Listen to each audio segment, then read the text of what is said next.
কে আমি আর আরাধ্যা নিয়ে এসেছি একটা নতুন গেম, ইনডোর গেম বলা যেতে পারে। মামা একটু ওপেন করো।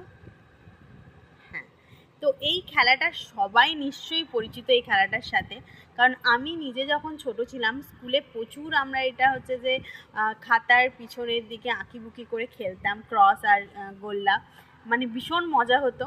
তো এটা আমি একটা উডেনের পেয়েছি, দেখে আমি নিয়ে এসেছি, ভাবলাম যে এটা একটা দারুণ ব্যাপার হবে। তো দিয়া প্রচণ্ড এনজয় করছে এই খেলাটা খেলার জন্য, মানে আমি স্কুল থেকে আসার পরেই শুরু হয়ে গেছে, মামাম এটা কিন্তু তোমাকে আমার সাথে খেলতে হবে, ওর দাদা ঠাম্মির সাথে খেলছে। তো এটা দেখে আমার ভীষণ ভালো লাগছে, আমার পুরোনো দিনের অনেক স্মৃতি ফিরে আসে। তো তোমাদেরকে ফাইনালি আমি দেখাচ্ছি কীরকম আছে। মামাম বের করো। ছোটখাটো, এই যে একটু ছোটোখাটোর ওপরে, বাট ভীষণ কিউট আর উডেনের, এরকম ভাবে বসাতে হবে। তো ভীষণ ভীষণ সুন্দর একটা ইনডোর গেমের জন্য একদম পারফেক্ট, বাচ্চাকে ফোন থেকে দূরে রাখার জন্য একদম পারফেক্ট।